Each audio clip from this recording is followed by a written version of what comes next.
Hola, buen día. Bueno, soy Agustín Izaguirre, yo soy médico clínico de la cuarta cátedra de medicina interna. Vamos a ver la clase de derrame pleural y neumotórax, es decir, dos temas en uno. Yo, para arrancar, les voy a decir que cuando ustedes creen que todo les va mal, que están en la peor cursada del mundo, con el coronavirus y demás, piensen que siempre se puede estar peor, ¿sí? Bueno, después de esto, para despertarlos un poco, vamos a contarles, como les dije, dos temas, derrame pleural y neumotórax. Vamos a empezar con un caso clínico, que es una anciana que va a la guardia, que se niega a decir su edad, que tiene disnea de pocos días de evolución. Le falta el aire hace unos días. Esta anciana dice que empeora en la noche, y sobre todo al acostarse a dormir. Esta anciana que se niega a decir su edad, que empeora en la noche y sobre todo al acostarse, la empezamos a revisar y vemos que tiene una frecuencia cardíaca de 120, con una frecuencia respiratoria de 22, es decir, tiene taquicardia, la frecuencia cardíaca es irregular, con lo cual sospechamos de una arritmia, la frecuencia respiratoria aumentada, temperatura normal y satura 92% al aire ambiente. La vemos respirar y no nos gusta, usa músculos accesorios, es regular su mecánica ventilatoria y hipoventila en la base derecha. Les presento a Ricky, que nos va a ayudar. La ocultamos, ¿sí? Y en la base derecha no entra bien el aire. ¿Tá? Agarramos y percutimos esa zona, se escucha mate, y en la columna percutimos y también se escucha mate. Con Ricky. Le pedimos una radiografía de tórax, vean cómo tiene todo ocupado el pulmón derecho con líquido, que toma esta curva muy característica que llamamos silbido. Bueno, vamos a hablar de derrame pleural, vamos a hablar de la definición, de cómo se forma el líquido pleural, las etiologías, que vamos a acordarse de tres muy importantes, semiología del persovieren y algunas cositas más como trasudado sur. La mejor definición del mundo, que lo tiene el Diego. El espacio pleural habitualmente es una cavidad virtual entre la pleura parietal y visceral. Ahí me gusta darles un ejemplo con una bolsa, un folio en realidad, ¿sí? Donde acá tienen la pleura parietal y la pleura visceral. Esto habitualmente está así, finito pegado. Pero esta cavidad virtual se hace real cuando le entra o líquido o aire acá adentro. Si es líquido es derrame pleural, si entra aire es neumotórax. Bien, entonces acá tienen las dos pleuras y si tiene líquido en medio es derrame pleural. Bueno, ¿de dónde viene el líquido? El líquido viene de los capilares de la hoja parietal, ¿sí? Se extravasa líquido, del intersticio pulmonar o de la cavidad peritoneal. Y en general se absorbe por los vasos linfáticos. ¿Se acuerdan de biofísica algo? ¿Sí? No me gustaba a mí tampoco. Bueno, en realidad acá hay algunos conceptos que están buenos que uno debería tener, que es, por ejemplo, la presión oncótica, que es la presión de las proteínas, tienen carga negativa y retienen el líquido adentro de las arterias y venas, dentro de los vasos. En cambio, la presión hidrostática, la presión interna, saca hacia afuera el líquido. Después hay otras cosas como el aumento de la permeabilidad, por ejemplo, cuando hay una infección, los neutrófilos, ¿se acuerdan que bipedestan, se pegan, aumentan los espacios intercelulares de las células y aumenta la extravasación de líquido para que puedan pasar los neutrófilos y ataquen una infección? Entonces, cualquier alteración de estas, o aumento de la permeabilidad, o aumento de la presión hidrostática, por ejemplo, una crisis hipertensiva, o disminuyen mucho las proteínas, con un síndrome nefrótico, que es perdemos proteínas por el riñón, si disminuye la presión oncótica, el líquido tiende a salir. Si sale de las arterias y venas, va hacia otros espacios, hacia el intersticio. Y del intersticio, derrame pleural.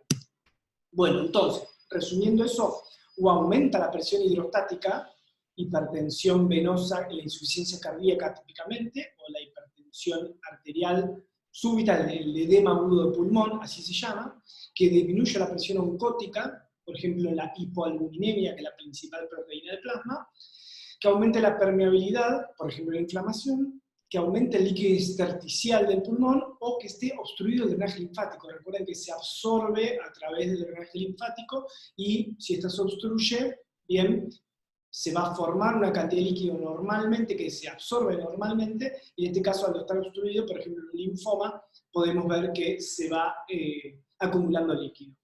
Bien, esto es para repetir este concepto: oncótica, hidrostática y aumento de la permeabilidad.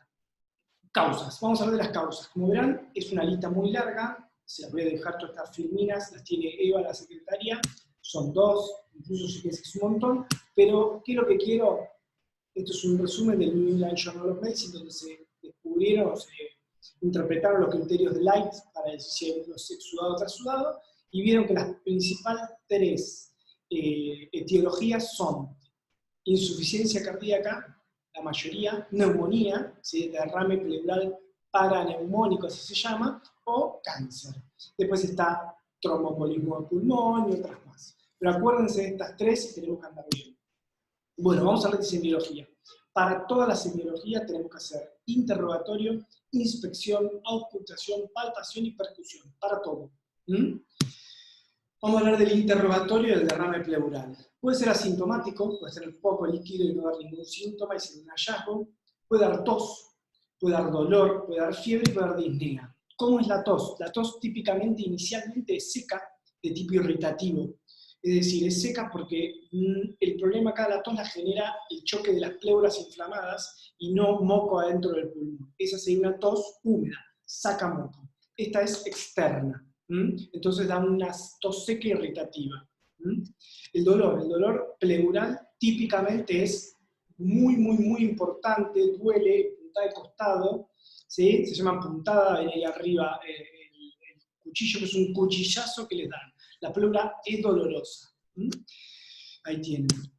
Fiebre nos va a orientar a la etiología. ¿Qué causas dan fiebre? Y el derrame pleural paraneumónico, como les dije, típicamente va a tener fiebre. Tiene pus en vez de líquido en la pleura.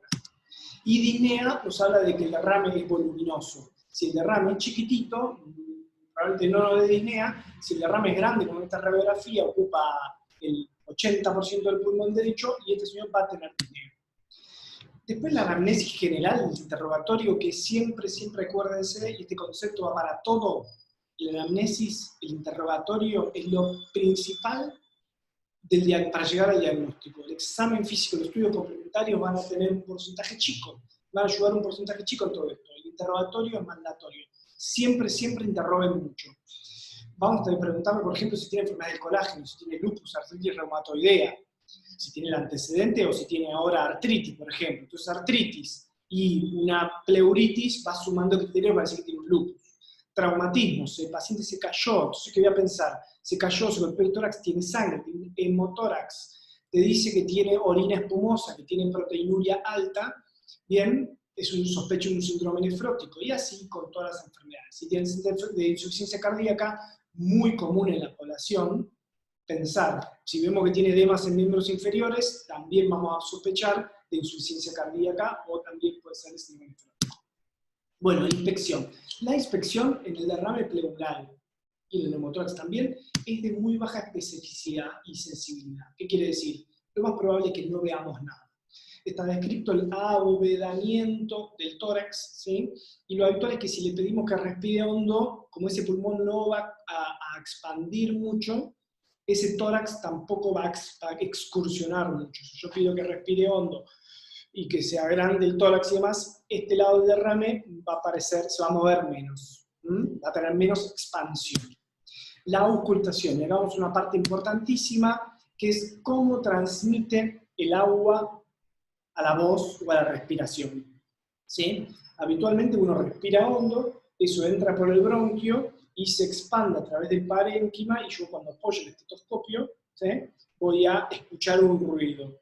Ese ruido está dado por el aire que entra bronquio y parénquima. ¿Qué pasa si yo ahora en el medio le pongo agua?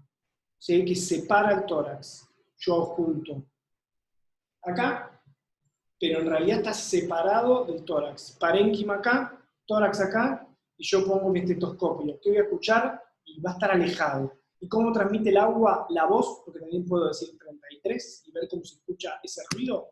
Bueno, acá está nuestro amigo Julián Weich, que hizo ya la técnica. Este era un programa, a veces un poquito viejo, lo pueden googlear, donde tenías que adivinar qué decía Julián Weich con una pecera puesta en la cara. Entonces, no se le entendió un carajo, es decir, el agua no transmite bien la voz, y vos tenías que adivinar, y que adivinabas era un lindo premio. Entonces, si yo pongo el estetoscopio acá, en el tórax del paciente, vean de los dos lados, y acá tengo el tórax, que Alanek, el inventor del estetoscopio, entra el aire por la tráquea y va hacia un costado y hacia el otro. Fíjense que acá llega mejor al tórax que acá. Acá hay líquido metido en el medio y entonces el paciente va a ventilar menos. Por eso decimos que tiene hipoventilación en ese lado.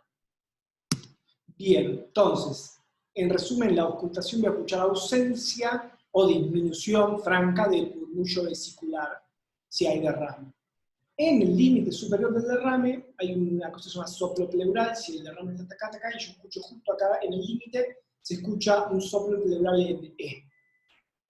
Y la pleuritis seca, cuando todavía no hay líquido, ¿sí? A veces se escucha, llaman frote pleural, que dicen que es como el cuero rugoso, como raspa las dos hojas. Bien, palpación. Vamos a palpar un paciente. ¿Cómo se transmiten las vibraciones vocales? Por el agua. Entonces yo decía el día 33, es para ver cómo transmitimos ese 33, que es una vibración que generamos en las cuerdas vocales, al tórax. Si uno se apoya y dice 33, va a percibir las vibraciones vocales de una manera. Pero el agua no transmite bien las vibraciones, con lo cual las absorbe. Entonces, cuando yo digo que diga 33, apoyo la mano en el tórax, yo no voy a escuchar de ese lado las vibraciones, no voy a percibir las vibraciones vocales, van a estar abolidas. Si lo comparo, lo ideal es comparar un hemitórax con el otro, de manera que de un lado sienten 33 como vibre, y del otro lado no lo sienten. ¿Sí? Fíjense que hay una foto acá con las manos, porque uno puede delimitar bien el derrame, así con la mano entera pueden delimitar una parte, pero después si quieren ir poniendo el lateral, van a ir percibiendo, ¿sí?, más chiquitito, así perciben una zona grande, si no pueden ir delimitando dónde está el derrame. Bien, percusión, otra parte importantísima del derrame. Cuando uno percute, ¿sí?, bien, sobre el área, sobre el pulmón en general que tiene aire, van a percutir, ¿sí?, y va a sonar hueco, porque hay aire, ¿está claro? Ahora, si hubiera líquido, esto suena mate, suena como ocupado, ¿está claro? Si yo golpeo acá, percuto acá, si yo golpeo acá, percuto acá, se va a escuchar de una manera, si yo percuto acá, se va a escuchar de otra, mate. ¿Bien? Ese es el punto 1 de la percusión. Esto que yo le digo de delimitar el límite del derrame puede ser porque si después hay que punzarlo, uno va a delimitar. Yo vengo a poner la mano acá entera que ir decidiendo, mirá, acá tiene derrame, tengo que punzar de acá para abajo. El límite, la curva que toma, acá ven en la placa, la curva que toma habitualmente el derrame pleural se llama curva de Damoiseau o línea de Ellis, o de Damoiseau-Ellis le decimos, ¿sí? Y es típico, bastante característico del derrame pleural. Percusión, entonces, como les digo, si yo tengo una vasija llena de agua, vacía de agua, va a sonar distinto, ¿sí? Vos golpeas algo, suena hueco, y por eso algo que suena mate, que suena sólido, ¿está claro? Esa es la diferencia. Acá tiene lo mismo, esto hacen los stompos, lo que hacen ruidito con estas cosas, suena distinto si yo golpeo esta Coca-Cola vacía, que esta que está por la mitad, que esta que está llena, van a sonar distintos. Mate, sonoro, vacío, ocupado. ¿Bien? Acá tienen de vuelta la línea de Damoiseau-Ellis. Percusión número 2. ¿Cómo es la columna vertebral en el derrame pleural? Bueno, ¿cómo es? Yo percuto en el tórax y después en la columna. La columna también va a estar mate. ¿Bien? ¿Y por qué es eso? Acá tiene un dibujo y ahora lo animé. Si yo golpeo, animo los dos. Si yo golpeo acá la columna, en la hipófisis espinosa, va a transmitir el ruido hacia el tórax que tiene aire. ¿Sí? Golpeo hueso que tiene aire a los laterales. Entonces, habitualmente, la columna es sonora. Ahora, ¿qué pasa si tiene líquido, que tiene líquido acá, yo golpeo, y fíjense que esto va a dar una matidez, en este caso de este lado no, pero va a ser distinto que este que tiene los dos lados del tórax libres. Este tórax ocupado va a hacer que suene la columna mate. Entonces va a tener matidez en la base más matidez en la columna. ¿Bien? Entonces, la columna vertebral, yo sé que lo repito mucho, pero es a propósito. La columna vertebral en el derrame pleural es mate. ¿Sí? Y esto nos va a diferenciar de neumonías o de otras cosas que nos den matidez. Repito esto, porque por ejemplo, ¿qué si acá tengo una neumonía? ¿Sí? No ocupa hasta acá. Supongamos una neumonía en este sector. Yo percuto acá y es mate. Pero si percuto la columna, acá hay aire y va a ser sonora. Entonces, matidez en la base, pero con columna sonora, que se escucha ruido, aire, pensamos en neumonía. En cambio, si ocupa todo, vamos a pensar en derrame. Entonces, mate y mate.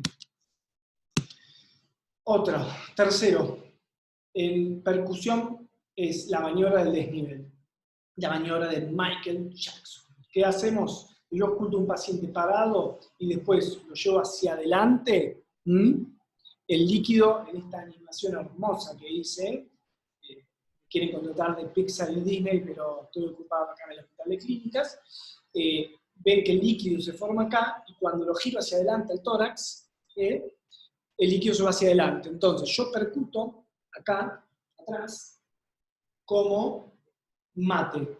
Pero si el tipo lo pongo y lo voy acostando, va hacia adelante, lo vuelvo a percutir y sale sonoro. El líquido ese es móvil y entonces la maniobra del desnivel, que el líquido de atrás percuto y era mate, y cuando hago así percuto y como el líquido se fue hacia acá, empieza a ser sonoro, va a favor del derrame pleural. ¿Bien? Entonces, matidez desplazable, maniobra del desnivel, habla de derrame pleural. Bien, ahora les dije muchas cosas, vamos a resumirlo. Esto es todo lo que tienen que saber, esta es la filmina que resume todo lo que charlamos. Vamos a repasarlo rápido. Del interrogatorio, acuérdense, puede ser asintomático, dolor, ¿cómo es el dolor? El dolor es punta de costada, intenso, la tos es seca habitualmente, puede tener fiebre que nos orienta más a pensar en algo infeccioso o inflamatorio, y disnea de acuerdo a el volumen que tenga el líquido. La inspección no vamos a ver mucho, y en la ocultación vamos a ver ausencia del murmullo vesicular, palpación, vibraciones vocales abolidas, ponemos las manos y vamos a decir tira 33 y no se escucha nada, y a la percusión, ¿sí? Voy a ver matidez con columna mate. ¿Está claro? Y si pongo al paciente hacia adelante y vuelvo a percutirlo, la maniobra del desnivel es positiva y lo que era mate se transforma en sonoro.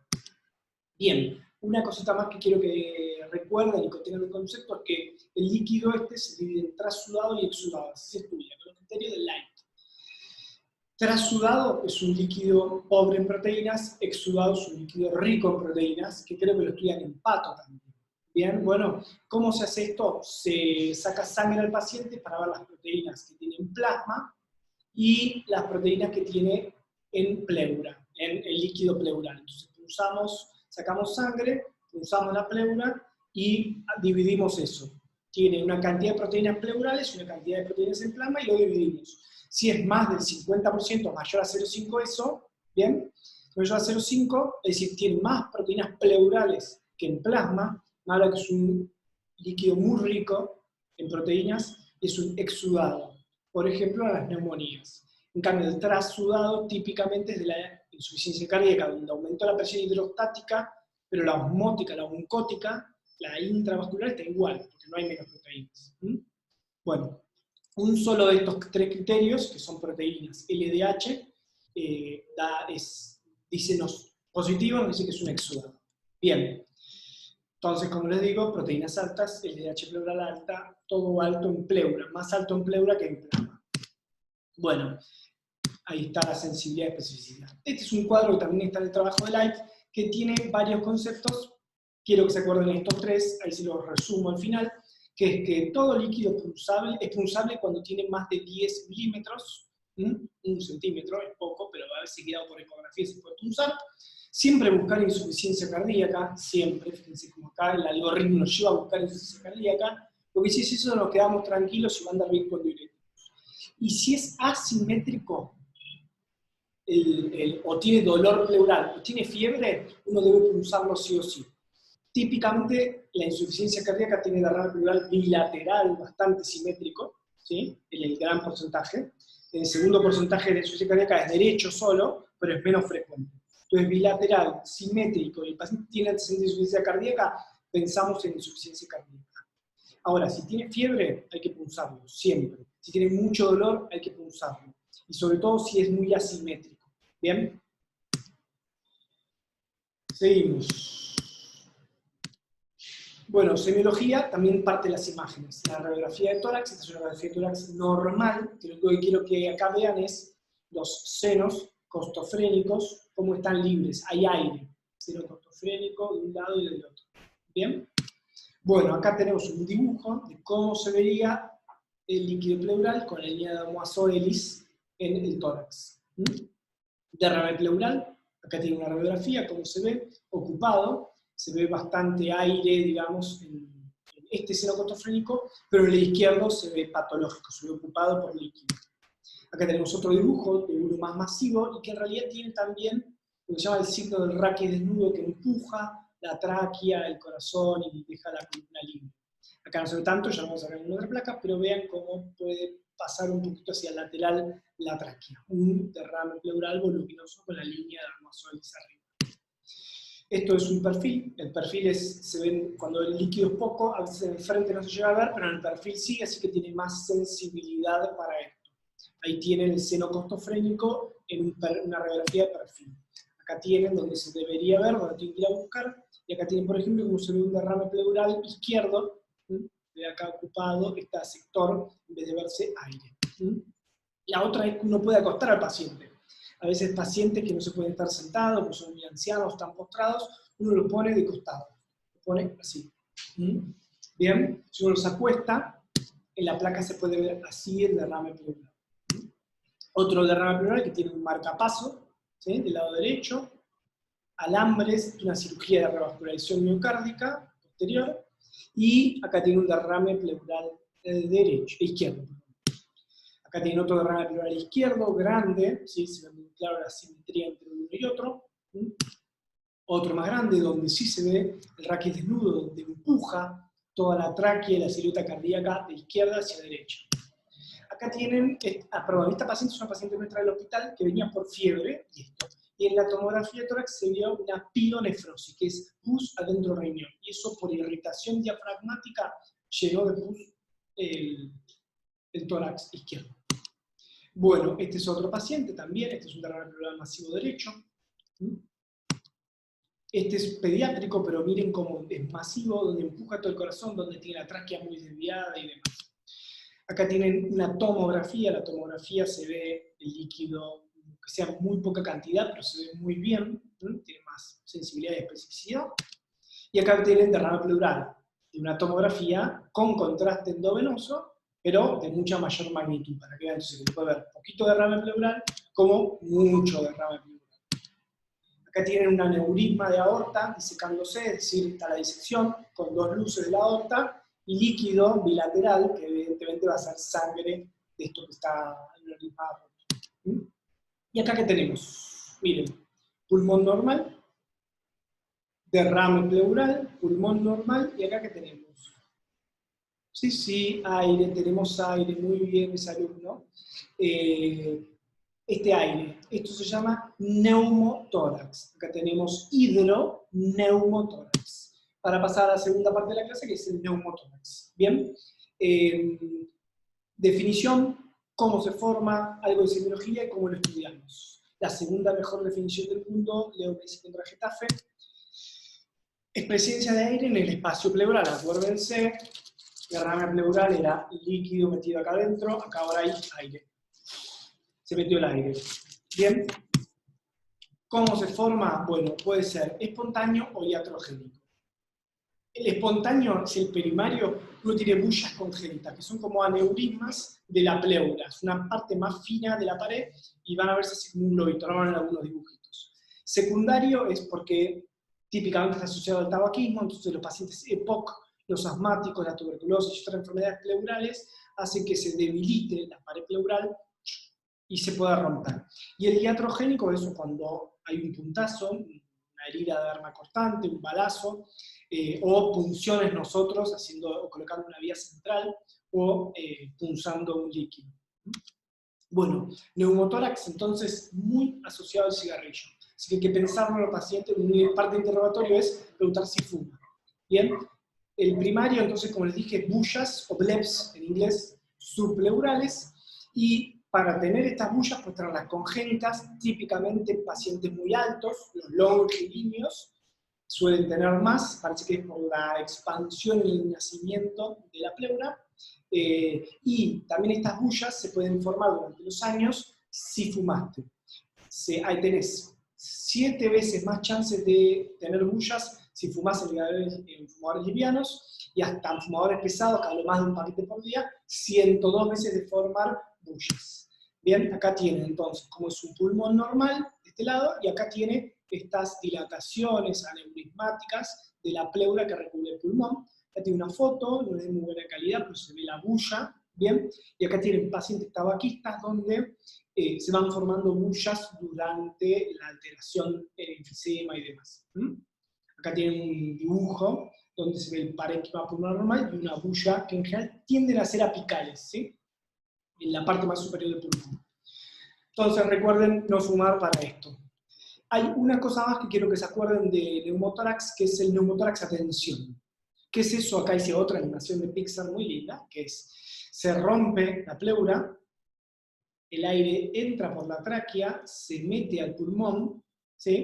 Ahí va, se rompe la pleura, el aire suele entrar al espacio pleural, y cuando quiere salir, si el agujero es grande, puede volver a salir, pero si el agujero es chiquitito, o tiene un sistema valvular, como les dibujé acá abajo, el aire entra, pero cuando quiere salir, ¡pac!, aprieta el sistema valvular, ¿sí? Digamos así, que entra y sale por acá. Pero cuando el aire quiere salir, contactan y no paran. Cuando vos inspiras hondo, se abre y el aire entra, pero cuando lo querés sacar, se colapsa y demás. ¿Qué hace esto?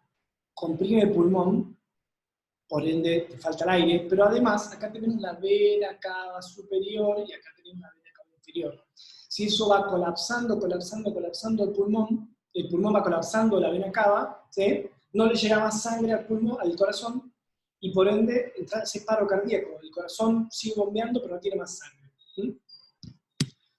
Bueno, acá lo tienen también dibujado, acá en realidad es un neumotórax, parece traumático, que rompió la pleura parietal y visceral, puede salir hacia afuera al aire, pero a veces, si no, esto forma el sistema valvular también acá, el aire entra, pero después no puede salir y comprime. Vean cómo comprime acá la vena cava inferior, y no le llega sangre a la aurícula derecha. Bien, bueno, vamos a hablar de semiología, vamos a ver qué podemos hacer tocando al paciente. Como siempre les dije y lo repito, para toda la semiología del órgano que hablen es interrogatorio, inspección, ocultación, palpación y percusión. Bueno, acá está más o menos resumido, lo vamos a repetir después. En el interrogatorio, ya les dije que la pleura duele mucho. Entonces un dolor torácico agudo, tac, de golpe, pintada de costado, piensen, por supuesto hay varios diagnósticos, puede ser un tromboembolismo de pulmón también, pero estamos viendo la casa del neumotórax. El neumotórax suele dar un golpe súbito, se rompe la bulla, le entró aire, comprime el pulmón y duele mucho. Cuando inspira hondo, es decir, ese unión que ven acá del pulmón, intenta expandirse, mueve más esa pleura inflamada y duele más todavía. Entonces un dolor súbito, torácico fuerte, que aumenta con la inspiración. Puede dar disnea, depende de la cantidad de aire que tenga, de compromiso de ese pulmón, como que no, y puede dar tos también porque está irritada la pleura. Ahora, vamos a ocultar, miren, si yo pongo el estetoscopio acá, ¿sí? Yo voy a escuchar y el ruido está lejos, así que el murmullo vesicular va a estar abolido o muy disminuido, no le va a entrar aire en ese parénquima. Acá, esto que está acá, el poco aire que entra en este parénquima, yo no lo puedo ocultar desde el tórax externo. ¿Se entiende eso? Vibraciones vocales. Apoyamos, diga 33, diga 33, diga 33, diga 33. Y esa 33 que se transmite habitualmente a través de tráquea, bronquios y el parénquima pulmonar, ahora está achicado, está acá. Entonces, cuando yo pongo la mano acá periférico, no voy a percibir las vibraciones vocales. ¿Está claro? Diga 33 y no se escucha nada. Del otro pulmón sí, se percibe la vibración, de este lado nada. ¿Bien? Y si lo voy a percutir, habitualmente tiene una sonoridad habitual porque el pulmón tiene aire, ¿sí? Pero, ¿qué pasa? Este pulmón ahora tiene mucho aire, así que va a ser hipersonoro. Siempre es muy bueno comparar un tórax con el otro, porque este va a estar normal, una sonoridad normal, y este va a estar hipersonoro. ¿Bien? Esa es la semiología. Lo repetimos. Dolor torácico agudo, que aumenta con la inspiración, disnea de comienzo súbito, tos seca, todo por dolor de la pleura. La inspección actualmente no nos va a dar nada. La auscultación. Yo pongo el estetoscopio acá, bien periférico, como el parénquima pulmonar está hecho un muñón acá chiquitito, yo lo ausculto, está lejos, entonces no voy a ocultar nada. El murmullo vesicular está abolido o muy, muy, muy disminuido. Palpación de las vibraciones vocales, ¿sí? Palpación, bien, palpo, y de un lado van a estar normales y del lado del tórax van a estar ausentes, ¿bien? Y cuando percuto el tórax va a estar hipersonoro, tiene mucho aire. Bueno, estudio por imágenes y ya terminamos, les prometo. Este es un dibujo donde ven el derrame pleural, el neumotórax chiquito, grado 1, así se llama, donde comprime el pulmón, ¿bien? Entonces, grado 1, cuando es un porcentaje chiquito, grado 2 y grado 3, cuando es un muñón, el pulmón está completamente afectado. Acá tienen un muñón, ¿sí? Del pulmón derecho, ¿bien? Y se ve hiperlucencia en la radiografía, no se ven los vasos, no se ven los bronquios, no se ve nada, como si se ve del otro lado. Siempre es muy importante comparar un hemitórax con el otro. Vamos a ver más, ahora del lado izquierdo. Del lado izquierdo ven el muñón del lóbulo superior, el muñón del lóbulo inferior izquierdo, ¿sí? O todo, tal vez, este es el ventrículo izquierdo. Acá vean, del lado del derecho se ven bien los vasos, se ven bien los bronquios y demás, y acá nada, no se ve nada de parénquima. Bien, acá tienen otro donde se ve la línea pleural incluso, aire acá, parénquima pulmonar acá. Este es el signo del raquis desnudo de vuelta, donde ven que está, obviamente es un dibujo, donde se ve la columna, el muñón atelectásico y del pulmón que comprimió y empujó toda la silueta cardíaca. Bien, miren, acá tienen el muñón atelectásico, no se ve parénquima, acá se ve parénquima pulmonar normal. Acá tienen otro, miren cómo deja el raquis desnudo, ¿bien? Y empujó todo el corazón de la izquierda a la derecha. Acá tienen una lesión, esto es una tomografía, ven una lesión en la costilla, ¿sí? Y ven un neumotórax acá y derrame. Así que este es un hidroneumo o un hemo, porque esto debe ser sangre si esto está roto, hemoneumotórax. ¿Bien? Aire y sangre, todo de la lesión acá cortando. Acá tienen otro con un muñón, parece acá que puede haber algo de parénquima, así que te diría que es el lóbulo inferior. Acá tienen de vuelta, se ve la línea pleural, parénquima normal, y acá no se ve nada de parénquima. Acá tienen otra tomografía que tiene, esta es rara porque tiene aire en esto es enfisema subcutáneo, ¿sí? Esto es una lesión acá en la costilla, y entró aire, sale aire por acá, y está llevando el aire a todo, disecó todos los planos grasos, y por fuera del tórax tiene aire. Tiene un neumotórax acá, muy bien, muy clarito, comprimió todo el parénquima pulmonar, por eso imagínense, si yo oculto acá, pongo el estetoscopio acá arriba, incluso acá, no voy a escuchar nada, porque no hay parénquima que me transmita la ocultación. Y acá tiene líquido, que repito, con esta lesión debe ser un vaso sangrando, así que es un hemoneumotórax. Acá tienen neumotórax, y acá tienen una lesión que parece quística con un nivel hidroaéreo. ¿Y esto qué es? Bueno, acá les cuento, acá tenemos, esta es una paciente mía que consultó por dolor torácico y en los hombros, ¿bien? Y tuvo esta placa. Bueno, lo que se ve esta placa es un neumoperitoneo. Esta chica tiene una cirugía ginecológica en realidad, donde le hacen un neumoperitoneo, le ponen aire en el peritoneo para inflar la panza y poder meterse con los trócares y las cámaras y demás y operar laparoscópicamente. Y no han podido sacar bien el aire. Cuando la chica se paró, el aire fue al diafragma. Así que acá ven perfecto los diafragmas, muy elevados, que dan dolor referido a los hombros, es muy característico eso. Y todo esto es un neumoperitoneo. Se ve perfecto la célula hepática, el vaso. Fue muy bien. Bueno, ahí terminamos. Yo sé que es como mucha información, ustedes se sienten chiquititos ahí abajo, pero no hay otra opción. Hay que estudiar. Cuando podamos tener los prácticos nuevamente, que esto va a volver a la normalidad, quédense tranquilos, van a poder ocultar esto y verlo, van a ver que es muy fácil, pero primero tenés que saber la teoría de saber qué vas a escuchar. Así que está en sus manos, percutan, oculten y no se hagan los pitufos y estudien. Así que ahí les dejo mi mail para cualquier duda o pregunta, ahí va de vuelta el mail. Dudas, preguntas, lo que sea, o con Eva, o directamente al correo electrónico isaguirreagustin@gmail.com y yo también les paso mi teléfono, si no, y arreglamos de alguna manera para poder evacuar las dudas que surjan de esto. Espero que les haya gustado, se los mando con Eva. Saludos.